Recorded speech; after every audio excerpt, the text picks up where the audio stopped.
¿Alguna vez te has puesto a estirar? ¿Has llegado a ese punto de hasta aquí, de tensión, y has pensado, vale, hasta aquí? Exacto, este es mi límite. Todos lo hemos hecho, ¿no? Buscamos esa sensación, esa molestia tolerable. Pero, ¿y si esa sensación, esa vocecilla que nos dice, para, nos estuviera engañando un poco? ¿Y si nos estuviera frenando? Eso es. ¿Y si nuestro cuerpo pudiera dar mucho más de sí, pero nuestra mente no le deja? Pues esa es precisamente la gran pregunta que vamos a intentar responder hoy. Y lo vamos a hacer basándonos en datos, no en opiniones. Perfecto.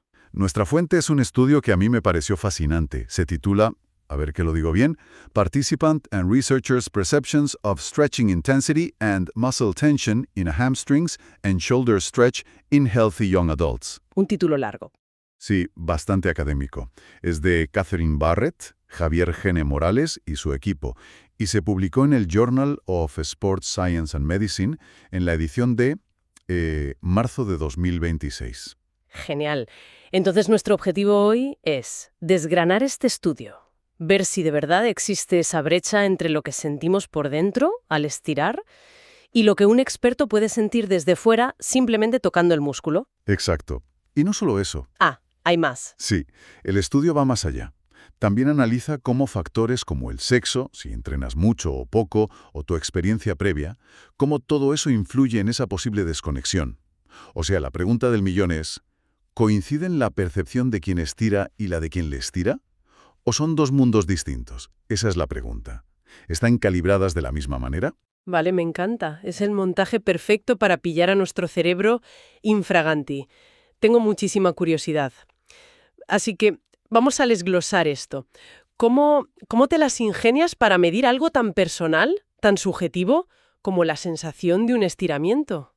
Pues la verdad es que el diseño es muy ingenioso. Reunieron a 18 adultos jóvenes entre 20 y 26 años. Un grupo pequeño, pero Sí, pero suficiente para este tipo de estudio exploratorio, claro. Y para poder comparar bien, los clasificaron de una forma muy meticulosa. Por un lado, según su nivel de entrenamiento. ¿a qué te refieres? Pues desde personas sedentarias, pasando por gente que entrena de forma recreativa, hasta atletas de competición. O sea, todo el espectro, desde quien está en la oficina todo el día hasta alguien que vive de su físico. Precisamente. Y por otro lado, los clasificaron según su experiencia concreta estirando. Ah, que no es lo mismo. No, para nada. Había 3 grupos, los que no tenían ninguna experiencia, los que habían estirado en el pasado pero ya no, y los que estiraban de forma habitual. Vale, eso permite separar el efecto del entrenamiento de la experiencia específica. Muy listo. Totalmente. Pero hay un detalle en la metodología que me ha llamado mucho la atención. El perfil de la investigadora que hacía los estiramientos.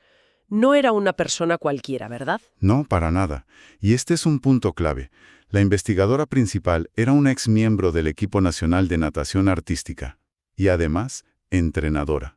¡Wow! Estamos hablando de alguien que ha pasado miles de horas sintiendo con sus manos la tensión, la resistencia, el límite de los músculos de atletas de élite. Su tacto, su percepción de la tensión, está increíblemente desarrollada. Es una percepción de experta, claro. Es como la diferencia entre alguien que prueba un vino y un asumillar. Exacto, es una analogía perfecta. Ella cataba la tensión muscular. Y para poner a prueba esa habilidad, se centraron en 2 movimientos muy concretos, ¿no? Sí, 2 estiramientos pasivos. El primero, un clásico, flexión de cadera tumbado boca arriba, para los isquios. El que hemos hecho todos 1000 veces. Ese mismo. Y el segundo, mucho menos común, una extensión de hombro de pie, llevando el brazo hacia atrás. Vale, tenemos los participantes, la experta, los movimientos. ¿Cómo fue el procedimiento? ¿Cómo consiguieron que la sensación de uno no influyera en la percepción del otro? Aquí está la parte más inteligente. Fue un estudio a ciegas. La investigadora no sabía en ningún momento cuál era el límite que había marcado el participante. Ah, muy bien. El proceso tenía 2 fases. En la fase 1, mandaba el participante. La investigadora le movía la pierna o el brazo muy despacio, y la persona tenía que avisar en 2 puntos. ¿Cuál es? Primero, el punto inicial, o sea, la primerísima sensación de que algo estira. Y segundo, el punto máximo, el máximo estiramiento tolerable. Y ahí medían los grados de movimiento, el ROM, ¿no? Exacto, el rango de movimiento. con un goniómetro digital con total precisión, y una vez registrado ese límite, descanso. ¿Y a la fase 2? Y a la fase 2, ahora cambiaban las reglas. La investigadora volvía a hacer el estiramiento, pero esta vez ignoraba al participante. Era ella, solo con sus manos, quien decidía los límites. ¿Y qué límites eran esos? ¿Los mismos? Eran paralelos. Ella identificaba la tensión inicial, el primer momento en que el músculo ofrecía resistencia. Y luego seguía hasta la tensión máxima, el punto donde, según ella, el músculo ya no cedía más de forma segura. Y la gran pregunta, el núcleo del estudio es si esos dos puntos máximos, el de la persona y el de la experta, coinciden. O si hay un desfase. La mesa está puesta. El momento de la verdad. Empecemos por los isquiotibiales. El clásico. ¿Qué encontraron? Nuestra mente y nuestros músculos están en sintonía. Pues, depende. Depende mucho de quién seas. A ver, primero confirmaron lo esperable, que las mujeres, de media, eran más flexibles que los hombres. ¿Ok? Y que los atletas y la gente con experiencia tenían mucho más rango de movimiento. Pero eso no es lo interesante. Claro, eso ya lo sabíamos. Lo crucial fue la comparación entre el límite del participante y el de la investigadora. Venga, no me dejes con la intriga. Hubo una diferencia enorme, de gran magnitud. Y aunque por un tecnicismo estadístico quedó justo en el borde de lo significativo, la tendencia era tan clara que es imposible de ignorar. ¿Cuál era? La investigadora siempre llegaba más lejos. Espera. ¿Me estás diciendo que la experta podía mover la pierna de la persona más allá del punto donde esa misma persona había dicho, este es mi máximo absoluto? No un poco más allá, mucho más allá. Y aquí es donde los datos se vuelven alucinantes, porque esa diferencia dependía directamente del nivel de entrenamiento. A ver, dame cifras. ¿Cómo le grande era esa brecha? Prepárate. En las personas sedentarias, la investigadora lograba, de media, casi 17 grados más de rango de movimiento de lo que ellos creían que podían. 17 grados. Pero eso es un mundo. No es un error de cálculo. Es una diferencia abismal. Es una diferencia enorme. Es que ahora entiendo por qué llevo 10 años sin mejorarlo al intentar tocarme los pies. Me rindo demasiado pronto. Es una interpretación muy acertada. Y ahora compara esos 17 grados con los atletas de competición. A ver. En ellos, la diferencia entre su límite y el que sentía la investigadora era de menos de 1 grado, 0.67 grados. Increíble. Es prácticamente inexistente. Están perfectamente calibrados. Claro. Su sensación interna es un reflejo casi perfecto de su realidad física. El sedentario, en cambio, es como si viviera con un mapa de su propio cuerpo que está completamente desactualizado. Has dado en el clavo. Y pasaba lo mismo con la experiencia en estiramientos. En gente sin ninguna experiencia, la diferencia era de más de 15 grados. En los que tenían experiencia, Se reducía. a solo 2.5 grados. O sea que nuestro cerebro nos pone un freno de mano por pura precaución. No es que el músculo no pueda, es que la mente, al no conocer esa sensación, pulsa el botón de pánico mucho antes de tiempo. Esa es la explicación principal que da el estudio. Lo relacionan con la tolerancia al estiramiento. Y ojo, no es tolerancia al dolor. Un estiramiento no debería doler. Claro. Es tolerancia a esa sensación intensa de tensión. Los atletas han pasado tanto tiempo en esa zona incómoda que han aprendido a interpretarla. Saben distinguir entre tensión productiva y peligro. Mientras que una persona sin experiencia siente esa misma tensión y su cerebro grita, ¡alarma! ¡Te vas a romper! Y entonces se detiene. Precisamente. Subestiman por completo su capacidad porque la sensación es nueva, intensa y, bueno, no saben qué hacer con ella. Fascinante. Pero esto me lleva al otro estiramiento, el del hombro. Si la clave es la familiaridad, aquí las cosas deberían cambiar, ¿no? Y tanto que cambiaron. La historia con el hombro fue completamente diferente. ¿Qué pasó? Pues aquí, para sorpresa de todos, no hubo diferencias significativas, ni por sexo, ni por nivel de entrenamiento, ni por experiencia. Daba igual si eras un atleta de élite o una persona sedentaria. ¡Qué curioso!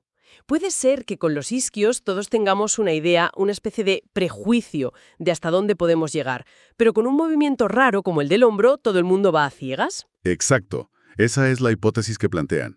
Lo llaman el efecto de la novedad.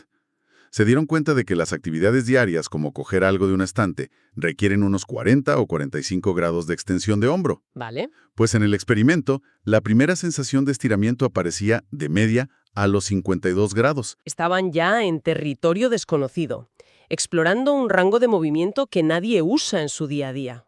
Eso es. Nadie, ni el atleta más entrenado, tenía familiaridad con la sensación en ese rango tan amplio. El movimiento era nuevo para todos, y esa novedad fue un gran igualador. Borró de un plumazo todas las ventajas que daba la experiencia en los isquios. Tal cual. Todos partían del mismo punto de desconocimiento sensorial. Esto es importantísimo, porque significa que la experiencia no es algo general, es súper específica de cada movimiento. Totalmente. Y eso nos lleva directos a las implicaciones prácticas de todo esto. Sí, vamos a ello, porque todo esto está muy bien, pero ¿qué significa para la gente que nos escucha?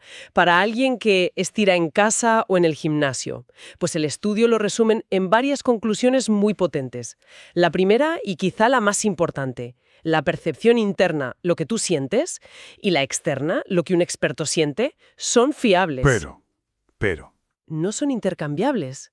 No podemos asumir que el punto de máxima molestia de una persona inexperta sea su límite físico real. Como hemos visto, casi seguro que no lo es. Esto, para un entrenador o un fisio, es dinamita pura. Cambia la forma de comunicarse. No basta con decir estira hasta que notes tensión. No basta, porque la tensión de un novato y la de un experto están en escalas completamente diferentes. Y eso nos lleva a la segunda conclusión. El nivel de experiencia lo es todo. Un profesional tiene que entender que una persona con poca experiencia va a ser por naturaleza ultra conservadora. Va a necesitar más guía, más confianza. Exacto.